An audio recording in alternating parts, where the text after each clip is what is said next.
দুদু ভাই আবার খেপিছে হাসনাত আবদুল্লাহর উপরে। খেপারই কথা, হাসনাত করছে যে আওয়ামী লীগের টেকায় বিএনপির রাজনীতি চলে। দুদু ভাই বলছেন বিএনপি অনেক আগে থেকে, তার জন্মের আগের থেকে রাজনীতি করে, তাই হিসাব করে কথা বলা উচিত। বিএনপির বলো যে আওয়ামী লীগের টাকা দিয়ে রাজনীতি করছো।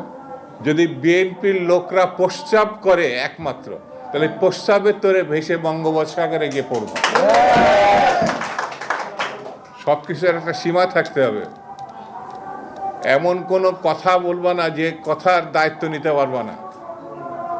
বিএনপি সম্বন্ধে যে অভিযোগ করছো, সেই অভিযোগের জবাব যদি বিএনপি শুধু থুতু ফেলে, সেই থুতুর মধ্যে তোমার খুঁজে পাওয়া যাবে না।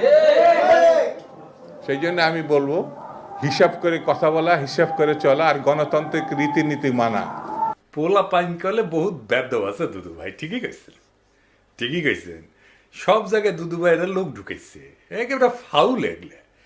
আপনি একজন বিশিষ্ট রাজনৈতিক নেতা, আপনি খাবার গেছেন, আপনার মুরগির ঠ্যাং দিবি না, তাই বলে দেখেন রানের পিস না দেয় দুদু ভাইয়ের কি রাগ।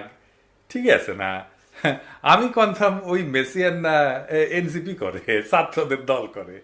এরপরে দুদু ভাই খাবার গেলে না 2টা রান দিবেন, হ্যাঁ, আর ব্যান্ডে দিবেন খিলানোর পরে।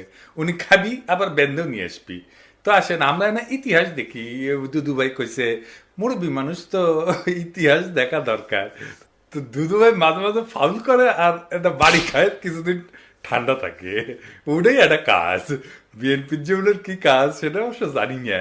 হ্যাঁ, জানাই কোনো গতি, সে নাকি হয় সহসভাপতি। তো উনি তো সহসভাপতি। তো ওই সহসভাপতি আর বেটা মানুষের দুদু একই জিনিস। বিএনপির দুদু ভাইয়ের কাজও এক, ওনার কোনো কাজ নাই আসলে। বিএনপির মধ্যে ঐতিহাসিকভাবে আওয়ামীপন্থীরা কাজ করে। পাগলা ফজলু একটা উদাহরণ, হাবিবুর রহমান হাবিব আর একটা উদাহরণ। ওই নাকি জামাত ইসলামের লোকদেরকে মসজিদে ঢুকতে দিবি না, নামাজের ইমামতেও করবে দিবি না। আটঘরিয়ার কোন মসজিদে জামাতের কোন ইমাম কোন মজ্জাম আজান দিতে পারবে না, জামাতের কোন ইমাম ইমামতি করতে পারবে না।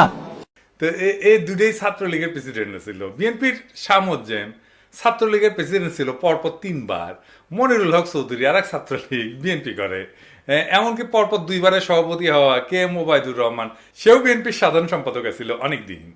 তো দুদু ভাই আওয়ামী লীগের টেকা মানে তো আওয়ামী লীগের নেতার কর্মীর টেকা, তাই না? কে এম ওবায়দুর রহমান যখন বিএনপিতে আসে বা অন্যান্য ছাত্রলীগের নেতারা যখন বিএনপিতে আসে, তার টাকা পয়সা কি আওয়ামী লীগকে ফেরত দিয়ে আসে নাকি নিয়ে আসে? আব্দুল আল মিন্টু যখন আওয়ামী লীগে ছিল, তার টাকা আওয়ামী লীগের টাকা না। আর আপনারা তো টাকা নিয়ে আওয়ামী লীগকে এলাকায় ফেরাইতেছেন, কথাটা তো মিথ্যা না, তাই না? তাই বিএনপির মধ্যে আওয়ামী লীগের টাকা আছে তো, কথাটা সত্য তো। 71 টিভির দখল কে নিছে? হ্যাঁ, কে নিছে? বুলু ভাই নিছে তো। আর টিভির দখল কে নিছে? আর কইলাম না। এস আলমের সাম্রাজ্য কে দেখতেছে? সালাউদ্দিন সাহেব দেখতেছে। সামিটে যায় কে বসতেছে? হ্যাঁ, আপনাদের কোষাধ্যক্ষের ছেলে বসতেছে। হ্যাঁ, দখল করতেছেন সবকিছুই। দেখেন ভ্যান চালকের জমিও তো বাদ দিতেছেন না।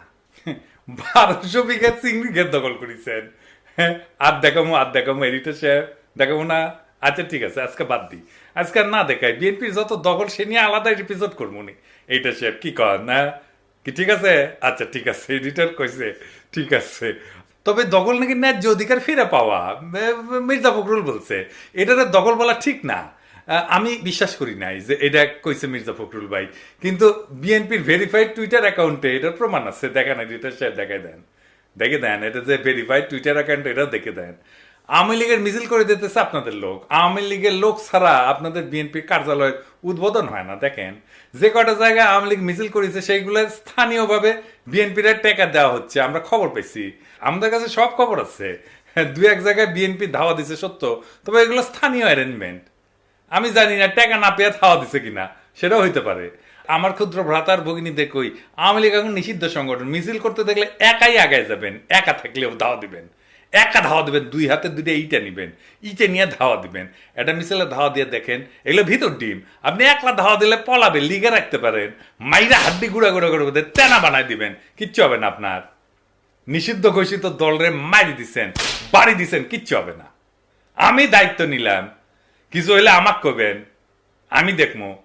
আসলে বিএনপি হয়েছে কি, বিএনপি করে আওয়ামী লীগ। বিএনপি আওয়ামী লীগ করিচ্ছে, এই বিএনপির আওয়ামী লীগ করা নিয়ে কথা বলি। তো যাই মানে এখন মনে হচ্ছে যে বিএনপি আসলে যে আওয়ামী লীগ করে এটা না কি কথা কইলাম আর বুঝাই কই। আওয়ামী লীগের যা কর্মসূচি ছিল, যা লক্ষ্য ছিল, তা বিএনপি কইরা দেয়। আওয়ামী লীগ একার শক্তিতে কখনো যেটা পারতো না, সেটা বিএনপি আওয়ামী লীগের সেই কর্মসূচি কইরা দেয়। এখন দেখেন অনলাইনে বিএনপি আওয়ামী লীগ একই সাথে গেলায় আমাকে দেখেছেন, আমার কমেন্ট বক্সে দেখেন ফেসবুকে, বিএনপি আওয়ামী লীগ একই সাথে আমার গেলায়। তত্ত্বাবধায়ক সরকার কার দাবি ছিল? আওয়ামী লীগের দাবি ছিল। কোন সরকার সেটা বাস্তবায়ন করেছে? আইন সংশোধন করেছে, সংবিধানে ঢুকেছে বিএনপি সরকার ঢুকেছে। জিয়া কি ছিল? বাংলাদেশের প্রেসিডেন্ট ছিল, তাই না? প্রেসিডেন্সিয়াল সিস্টেমই বাংলাদেশের জন্য সবচেয়ে ভালো। প্রেসিডেন্ট সিস্টেম এটা বিএনপির কর্মসূচি। প্রেসিডেন্সিয়াল সিস্টেম থাকলে হাসিনা জিন্দেগি প্রেসিডেন্ট হবার পারল না নি। আওয়ামী লীগের দাবি ছিল এই প্রধানমন্ত্রী শাসিত পার্লামেন্টারি সিস্টেম। এই বিএনপি নিজেরা রাষ্ট্রপতি শাসিত শাসন ব্যবস্থার পক্ষ হইলেও প্রধানমন্ত্রী শাসিত শাসন ব্যবস্থা প্রবর্তন করছে বিএনপি, আইন করে বিএনপি প্রবর্তন করছে। এই পার্লামেন্টারি সিস্টেম ভালো কাজ করে যদি রাজা থাকে। এইগুলা সে সমস্ত দেশের জন্য ঠিক আছে, কিন্তু বাংলাদেশের জন্য ঠিক নাই। আমি এই এপিসোডে আলাপটা করেছিলাম, দেখে নিতে পারেন কেন প্রেসিডেন্সিয়াল পদ্ধতি বাংলাদেশের জন্য সবচেয়ে ভালো। আবার দেখেন বিএনপি ৭২-এর সংবিধান রক্ষা করতে চায়। ৭২-এর সংবিধান বাতিল করা সম্ভব না বলছেন মির্জা ফখরুল, দেখেছেন? তো আপনারা তো আসলে আওয়ামী লীগ করতেছেন, আর কি কি করতেছেন? আওয়ামী রাজনীতি। আসেন আর একটু দেখি। অসাম্প্রদায়িক বাংলাদেশ গড়া ছিল আওয়ামী লীগের রাজনীতি, আপনারা সেটাই করতে চান। এই দেশে অসাম্প্রদায়িক বাংলাদেশ আর বিএনপি লেখা সার্চ দেন না গুগলে, দেখেন বিএনপির কোন নেতা বলে নাই এটা। তারেক রহমান পর্যন্ত বলেছে আওয়ামী লীগ মুক্তিযুদ্ধের চেতনার বাংলাদেশ গড়তে চায়, বিএনপিও তাই চায়, দেখেছেন? তো বিএনপির তফাৎ থেকে আওয়ামী লীগ থেকে বিএনপিতে বিলুপ্ত হচ্ছে আওয়ামী লীগ, দেখেছেন? আপনারাই ডাকতেছেন আওয়ামী লীগদের বিএনপি করার জন্য। হ্যাঁ দেখেন সব নেতাই ডাকিচ্ছে আর কি, রিজভি ভাই ডাকিচ্ছে, আমি খুশিও ডাকিচ্ছে, সবাই ডাকিচ্ছে। যান লাইন ধরেন, বিএনপির লাইন ধরেন। সালাউদ্দিন কাদের চৌধুরী কইছিল যে আওয়ামী লীগ একটা আশ্চর্য মেশিন, সব রাজাকার ঢুকাইলে মুক্তিযোদ্ধা বেড়ায়। তো এরকম বিএনপি একটা আশ্চর্য মেশিন হয়েছে, সব আওয়ামী লীগ ঢুকাইলে বিএনপি হয়ে বেড়াবে। রবীন্দ্রনাথ শুনলে কাজ হয়ে পড়ে বিএনপি, দেখেছেন? আমরা যে জাতীয় সঙ্গীত পাল্টাইতে চাই, সেই জাতীয় সঙ্গীত নিয়ে বিএনপি গর্বিত। দেখেন তারেক রহমান কইছে, কি আর বলবো, এই রবীন্দ্রনাথ বাংলাদেশে ইন্ডিয়ার আওয়ামী লীগের একটা পলিটিক্যাল প্রজেক্ট, সেটারে ঊর্ধ্বে তুলে ধরে বিএনপি। এখন বিএনপি আওয়ামী লীগের লোকেরা এসে খাও করে ধরবি, আপনি না রবীন্দ্রনাথ নিয়ে বই লিখেছেন, আমি একটা কেন, আমি ১০০টা বই লিখমু, তাতে কি যায় আসে? তাতে কিছু যায় আসে? জাতীয় সঙ্গীত একটা পলিটিক্যাল কোশ্চেন, একটা জাতির আত্মপরিচয়। আমি তো বদলিয়ারের কবিতার পছন্দ করি, রবীন্দ্রনাথ বাদী দেন, তা আমি কি বদলিয়ারের কবিতা নিয়ে এসে জাতীয় সঙ্গীত বানামু? হ্যাঁ বেকুব গুলা, আমি তো ইকবালের কবিতা পছন্দ করি, তো আল্লামা ইকবালের কবিতা নিয়ে এসে কি আমি বাংলাদেশে জাতীয় সঙ্গীত বানাবো? হ্যাঁ ফাইনালি ইসলাম প্রশ্নে বিএনপি ইন্ডিয়ার যেটা প্রজেক্ট, সেই প্রজেক্টের মধ্যে যা ঢুকেছে। আসেন এটা একটু বুঝে দেখি। বিএনপি সবসময় ইসলাম প্রশ্নে একটা নমনীয় শ্রদ্ধামূলক অবস্থান নিত সৃষ্টির সময় থেকে, জিয়াউর রহমানের আমল থেকে। কিন্তু বেশ কিছুদিন থেকে একটা শক্তিশালী ধারা বিএনপির মধ্যে কাজ করতেছে, যারা মনে করে ইসলামপন্থী ধারা, বিশেষ করে জামাত ইসলামীর সঙ্গে বিএনপির সঙ্গ ত্যাগ করা উচিত। এইটা বাস্তবায়িত হয়েছে পূর্ণাঙ্গভাবে হাসিনা পতনের পরে। দল হিসাবে ইসলাম প্রশ্নে বিএনপি কিভাবে নীতিগত কৌশলগতভাবে মোকাবেলা করবে তা নিয়ে অবশ্যই তারা সিদ্ধান্ত নিতে পারে। কিন্তু একটা জিনিস বুঝতে হবে বাংলাদেশের সবাইকে, যারা রাজনীতি করতে চায়, যারা ভবিষ্যতের রাজনীতি করবে সবাইকে, সেটা হইতেছে আদর্শগত মর্মের দিক থেকে বাংলাদেশের বর্তমান এবং আগামী রাজনীতির নির্ধারক হচ্ছে ইসলাম প্রশ্ন। এটাকে এড়ায় যাওয়ার উপায় নাই, যেভাবেই বলেন না কেন এটাকে এড়ায় যেতে পারবেন না। মর্মের দিক থেকে বাংলাদেশের আগামী রাজনীতির এইটাই নির্ধারক প্রশ্ন, আপনি চান বা না চান। পাশ্চাত্য লিবারাল রাজনীতির কাঠামোর মধ্যে বাংলাদেশের সংখ্যাগরিষ্ঠ জনগণের ধর্মীয় আবেগ, সংবেদনা, স্বপ্ন, সংকল্প বিএনপি তার জাতীয়তাবাদী রাজনীতির বয়ানের মধ্যে কিভাবে অন্তর্ভুক্ত করবে, সেটা একটা বুদ্ধিভিত্তিক কাজ হইতে পারত, সাহায্য নিতে পারতো। সেটা তো নিবে না, ওরা সবার থেকে বেশি বুঝে। এটা একটা খুব ইন্টেলেকচুয়াল ট্যাকটিক্যাল কৌশলগত কাজ হইতো, বলাই বাহুল্য বিএনপি সেটা করতে সক্ষম না, এটা তাদের কম্য না। তারা বুঝাই দিছে এটা তারা পারবে না। সেকুলার ইসলামপন্থীদের জোটে একসঙ্গে ধরে রেখা শেখ হাসিনার শাসনের বিপরীতে বিএনপি একটা সময় পর্যন্ত দাঁড়িয়ে থাকতে পারছিল। কতক্ষণ? যখন খালেদা জিয়া ক্ষমতায় ছিল, যখন খালেদা জিয়া নেতৃত্বে ছিল। সেটা লিবারেল রাজনীতির সংস্কৃতির দিক থেকে একটা খুব বড় সাফল্য ছিল। ইন্ডিয়া এই সাফল্যটা নস্যাৎ করতে বদ্ধপরিকর ছিল। তারা পরিকল্পনা করছে। ইন্ডিয়ার এই কৌশল শুধু জামাত ইসলামকে বিএনপি থেকে বিচ্ছিন্ন করে না, মূলত ভারতীয় আধিপত্যবাদের বিপরীতে ধর্মনিরপেক্ষতাপন্থী এবং ভারতীয় আধিপত্যবাদের বিরুদ্ধে সেকুলারপন্থী এবং ইসলামপন্থীদের সম্ভাব্য ঐক্যের যে কোনো সম্ভাবনা ভারত নস্যাৎ করে দিতে চায়। 20 দলীয় জোটের মধ্যে এই ঐক্যের একটা বীজ ছিল। এটার অঙ্কুরেই বিনষ্ট করা ছিল ভারতের রাজনীতির একটা বিরাট কৌশল। বিএনপি এবং ইসলামপন্থীদের মধ্যে ফাটল ধরানো, সেই জন্য শেখ হাসিনা বাম এদের একটা অন্যতম কৌশল ছিল। ফ্যাসিবাদের বিরুদ্ধে জুলাই আগস্ট বিপ্লবে এই যে সেকুলার বাম ইসলামপন্থীদের ঐক্য, এটা খুবই তাৎপর্যপূর্ণ রাজনৈতিক সন্ধি ছিল। এর বিপদ বুঝবার বিচক্ষণতা ভারতের আছে। এই রাজনৈতিক সন্ধির বীজ জাতীয় রাজনীতির সম্ভাব্য দিক নির্দেশক হয়ে ওঠার আগেই ভারতকে সমূলে নষ্ট করে দিল বিএনপিকে দিয়া। ভারত তার বিপদের ক্ষেত্রগুলোকে বাস পাখির মতো চোখ এনে ধরতে পারে বাংলাদেশে।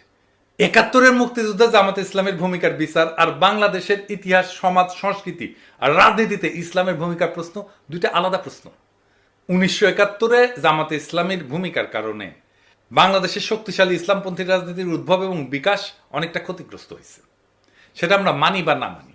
কিন্তু বিএনপিকে জামাত ইসলাম থেকে বিচ্ছিন্ন করা যে একান্তই ভারতের এবং লীগের প্রধান কৌশল, যার উদ্দেশ্য বিএনপিকে আরো দুর্বল করা, খর্ব করা, এটা বোঝার জন্য খুব একটা রাজনৈতিক জ্ঞানের প্রয়োজন হয় না, আইনস্টাইন হওয়ার দরকার নাই। এটা উল্টা দিকে জামাত ইসলামকেও দুর্বল করার কৌশল। আমি মুক্তিযুদ্ধের চেতনার প্রশ্নে তারেক রহমানের একটা পুরনো সাক্ষাৎকার দেখাই, যখন খালেদা জিয়া বিএনপি প্রধান, যখন খালেদা জিয়া নেতা, সেই সময় বিএনপি আসলে মুক্তিযুদ্ধ প্রশ্নে কি স্ট্যান্ড নিত। আমি এই সাক্ষাৎকারটা সাপ্তাহিক 2000-এ প্রকাশিত হয়েছে, 2001 সালের 17 আগস্ট। এইটা পরে জনগণের মুক্তিযুদ্ধ চেতনার স্বরূপ সন্ধান এই নামে আহমেদ মুসা সম্পাদনা করে আর একটা বই বের করে। তো সেই সাক্ষাৎকার বড়, কিন্তু আমি শুধু মুক্তিযুদ্ধ বিষয়ক অংশটা তুলে ধরতেছি। এইখানে আমি সাপ্তাহিক 2000-এর প্রশ্ন এবং তারেক রহমানের উত্তর সেটা আপনাদেরকে বলতেছি। জামাতে ইসলামীকে কি আমি মুক্তিযুদ্ধের বিপক্ষ শক্তি বলবো না? আমি কিন্তু জিনিসটাকে ভিন্নভাবে দেখি। এটা আমার আগের জেনারেশন বলতো। আমি বলবো আসুন আমরা ভিন্নভাবে চিন্তা করি। 1971 সালে মুক্তিযুদ্ধ হয়েছিল, আমার বাবা মুক্তিযুদ্ধ করেছিলেন, তারা বুঝেছিলেন তারাই সঠিক কাজটি করছেন। জামাতকে অনেকে, আপনারা, আওয়ামী লীগ বলে যে তারা মুক্তিযুদ্ধের বিপক্ষ শক্তি। দেশ তো এখন স্বাধীন হয়ে গেছে। আমাদের সবচেয়ে বড় বাস্তবতা হচ্ছে দেশ কিন্তু এখন স্বাধীন। 71-এ জামাত হয়তো মনে করেছিল মুক্তিযুদ্ধটা ঠিক নয়, এ কারণেই হয়তো তারা এটার বিরোধিতা করেছিল। স্বাধীনতার পর জামাতের কোনো নেতা কি বলেছে এটাকে আমরা আবার পাকিস্তানের নিয়ন্ত্রণে নিয়ে যাব? আমার তো মনে পড়ে না কোথাও তারা এটা বলেছে। দেশ এখন স্বাধীন, আমরা 30 বছর পেরিয়ে এসেছি। এই যে মুক্তিযুদ্ধের চেতনা, রাজাকার, এটা নিয়ে আমাদের পূর্বপুরুষদের এত সময় নষ্ট করেছে যেটার ভোগান্তি এখন আমাদেরকে পোহাতে হচ্ছে। আমার জেনারেশনকে বলবো আসুন আমরা সামনে এগোই, রাজাকার নিয়ে চিন্তা করে সময় নষ্ট না করে মানুষের অর্থনৈতিক মুক্তির লক্ষ্যে যা করা উচিত বা যা করা প্রয়োজন সেটা করি। যুদ্ধাপরাধীর বিচার বা শাস্তির ব্যবস্থা তো একটা স্বাভাবিক ঘটনা, এটাকে ভুলে গেলে চলবে কি করে? জার্মানি 40 বছর পর প্রশ্নটা শেষ করতে দেননি তারেক রহমান, তার আগেই উনি বলতে শুরু করেন। জার্মানি 40 বছর পর নাৎসিদের বিচার করেছে। 40 বছরে তারা প্রথমে দেশের প্রতিটি মানুষের বাসস্থানের ব্যবস্থা করেছে, কর্মসংস্থানের ব্যবস্থা করেছে, তারপরেই তারা এটাতে গেছে। আপনি বলছেন আগে আমরা মানুষের মৌলিক চাহিদা পূরণ করব, তারপরে মুক্তিযুদ্ধের বিপক্ষ শক্তি বা রাজাকার নিয়ে চিন্তা করব। অফকোর্স আমার বাবা যুদ্ধ করেছেন। কেন যুদ্ধ করেছেন? যাতে দেশের প্রতিটি মানুষের বাসস্থান থাকে, খাদ্যের নিশ্চয়তা থাকে, অর্থাৎ মানুষের মৌলিক চাহিদা নিশ্চিত করার জন্য। কিন্তু 30 বছরে আমরা মানুষের এই মৌলিক চাহিদাগুলো পূরণ করতে পারিনি। আসুন আগে মানুষের মৌলিক চাহিদাগুলো পূরণ করি, তারপর ওসব নিয়ে চিন্তা করা যাবে। আপনার বাবা যাদের বিরুদ্ধে যুদ্ধ করেছিল, আপনি তাদের বিষয়টি আলাদাভাবে দেখবেন না? আমার বাবা কারো বিরুদ্ধে যুদ্ধ করেননি, তিনি যুদ্ধ করেছিলেন মানুষের মৌলিক অধিকার নিশ্চিত করার জন্য। কিন্তু আপনি আদর্শ প্রশ্নটা শেষ করতে দেননি সাপ্তাহিক 2000-কে। তারেক রহমান তার আগেই বলা শুরু করেন, আপনার পেটে যখন ক্ষুধা থাকবে তখন কিন্তু মাথায় আদর্শ কাজ করবে না। আপনার পকেটে যখন চলার পয়সা থাকবে না, আপনি যখন আপনার সন্তানের ওষুধ কিনতে পারবেন না, খাবার কিনতে পারবেন না, তখন কিন্তু কোনো আদর্শ থাকবে না। এগুলো বইয়ে মানায়, বাস্তবে মানায় না। আমরা মুক্তিযুদ্ধের বিপক্ষ শক্তি বলতে যাদের কথা বলছি তারা তো খুবই কম। বিএনপির মতো একটা রাজনৈতিক দল কেন তাদের শেল্টার দেবে? শেল্টার দেওয়ার ব্যাপার নয়, আমরা চেষ্টা করেছি সবাই মিলে একসঙ্গে কাজ করতে, দেশকে এগিয়ে নিতে। এখন বলতে হয় 96 সালে শেখ হাসিনা যখন তাদের সঙ্গে নিয়ে আন্দোলন করলেন, তখন কেন আপনারা তাকে এই প্রশ্ন করলেন না? অবশ্যই শেখ হাসিনাকে এই প্রশ্নগুলো করা হয়েছিল। উত্তরে কি বলেছিলেন শেখ হাসিনা? কৌশলগত মিত্রের কথা বলেছিলেন, কিন্তু এতে তিনি সমালোচনা থেকে রেহাই পাননি। কৌশলগত মিত্র তার মানে শেখ হাসিনা নিজ স্বার্থে বলেছেন এই কথা। আপনিও তো সেরকমই বলছেন। না, আমি সেভাবে বলতে চাচ্ছি না। আমি বলতে চাচ্ছি, আসুন আমরা সবাই মিলে সামনের দিকে এগোই। পেছন নিয়ে আমরা আর কত টানাটানি করব? আপনি জান না, একজন সাধারণ মানুষের কাছে মুক্তিযুদ্ধের যারা বিরোধিতা করেছিল তাদের প্রতি তার হয়তো একটা বিরূপ ধারণা আছে। কথাটা অনেকাংশে হয়তো বা ঠিক, কিন্তু এটাও ঠিক, মানুষ এসব শুনতে শুনতে ত্যক্ত, বিরক্ত। মানুষ এখন নতুন কিছু শুনতে চায়, নতুন কিছু দেখতে চায়। বিএনপি এখন নতুন কিছু বলছে না, ওই পুরনো কথাগুলোই যা আওয়ামী লীগ বলতো সেটাই এখন বিএনপির কর্মীরা বলে, সেটাই এখন বিএনপির নেতারা বলে। বিএনপি নিজেই তার এই অবস্থান মানে না। বিএনপি এখন তারেক রহমানের দেওয়া বক্তব্যের উল্টা কথা বলে। এই বিএনপি কার খপ্পরে পড়ে এই রাজনৈতিক অবস্থান নিল, সেটা কি বিএনপি স্পষ্ট করা উচিত না? নাকি সেই সময় তারেক রহমান সেটা ভুল বলছিল? বিএনপি যদি এর ব্যাখ্যা দিতে না পারে, তাহলে তো আপনি ওই দলের কোনো কথাতেই আস্থা রাখতে পারবেন না। ওরা ক্ষমতায় যে যা খুশি তাই করবে, আগের সব কথা উল্টায় দেবে, তাই দিচ্ছে। আমরা কেন বিএনপির বিরোধিতা করি? বিএনপি আজ যেখানে দাঁড়ায় সেখান থেকে আর যাই হোক, জনতার আশা ভরসার পথে হাঁটা যায় না। কারণ ছাত্র জনতা শুধু আওয়ামী লীগকে সরাই দিচ্ছে, তাতেই বিএনপি খুশি। কিন্তু বিএনপি আওয়ামী লীগকে ছুঁড়ে ফেলে দিতে চায় না। তাদের নীতি, ইতিহাস, তাদের বয়ান, এমনকি তাদের ভাষা বিএনপির গলায় উঠে আসে। জিয়া যে রাষ্ট্রপতির শাসন ব্যবস্থার কথা বলছিলেন, বিএনপি আবার সংসদীয় ব্যবস্থা বন্ধ না করে। যে জিয়া 72-এর সংবিধানকে বাতিল করে দিছিল, এখন সেই বিএনপি 72-কে রক্ষার কথা বলে। যে বিএনপি অসাম্প্রদায়িকতার নামে আওয়ামী লীগের হাইব্রিড বয়ানকে সামনে রেখা ইসলামী মূল্যবোধ থেকে সরে যায়, সে কি করে জনগণের প্রতিনিধিত্ব করবে? এটি কি পরিবর্তন, নাকি এক বিব্রতকর পুনরাবৃত্তি? বিএনপি একটা নকল বিকল্প, যেখানে পুরাতনের পোশাকে নতুন কিছু সাজানোর ব্যর্থ চেষ্টা চলে। যারা আওয়ামী দুঃশাসনের বিরুদ্ধে এক বুক আশা নিয়ে বিএনপির দিকে তাকাইছিল, অথচ এখন দেখে ওদের পাতে ভাত কম, কিন্তু বকবকা নিয়ে আওয়ামী বুলি আগের চেয়ে বেশি। ফ্যাসিস্ট হাসিনার জন্ম কিন্তু বিএনপির ব্যর্থতা থেকেই। ছাত্র জনতা তাদের নিশ্চিহ্ন হওয়া থেকে বাঁচাইছে বিএনপিকে, আর সেই ছাত্রদের মুতে ভাষায় দিতে চায় বিএনপি। যদি বিএনপির লোকরা প্রস্রাব করে একমাত্র, তাহলে প্রস্রাবের তোরে ভেসে বঙ্গোপসাগরে গিয়ে পড়বে। বিএনপির এই নীতিহীন সফট আওয়ামীকরণ প্রক্রিয়া আসলে রাজনৈতিক আত্মহত্যা। এই পথ জনতার না, এটা মিটমাটের, কম্প্রোমাইজের আর আত্মসমর্পণের পথ। এই পথ নতুন বাংলাদেশের পথ হতে পারে না। আজ প্রয়োজন নতুন এক প্রস্তাবনার, একটা মৌলিক বিপরীত রাজনীতির, যেখানে ইসলামপন্থী শক্তি, জনগণের জীবন ঘনিষ্ঠ চেতনা আর রাষ্ট্রীয় ন্যায় বিচার এক মোহনায় মিলবে। যেখানে মুক্তিযুদ্ধের মানে হবে না কোনো দলীয় ট্যাগলাইন, বরং জনগণের সত্যিকারের মুক্তির সূচনা। যেখানে ইসলাম ধর্ম হবে রাষ্ট্রের গভীর মূল্যবোধের ভিত্তি, আর যেখানে নেতৃত্ব আসবে জনগণের ভিতর থেকে, সেই নেতৃত্ব যে ভারতপন্থী না। বিএনপির সামনে এখন মাত্র দুইটা রাস্তা খোলা আছে: নকল আওয়ামী লীগ হয়ে মুছে যাওয়া ইতিহাস থেকে, অথবা আওয়ামীকরণ ছুঁড়ে ফেলে সত্যিকারের জনতার বিকল্পে রূপান্তরিত হওয়া। জনগণ ক্ষমা করতে জানে, কিন্তু জনগণ প্রতারণা চেনে। বিএনপি আজকের রাজনীতি জনগণের সাথে প্রতারণা। মনে রাখবেন, প্রতারক আর বিশ্বাসঘাতকদের জন্য জনগণের মন খুলে যায় না, কেবল ঘৃণার দরজা খুলে। মনে রাখেন ইতিহাসের এই হিসাব। ইনকিলাব জিন্দাবাদ।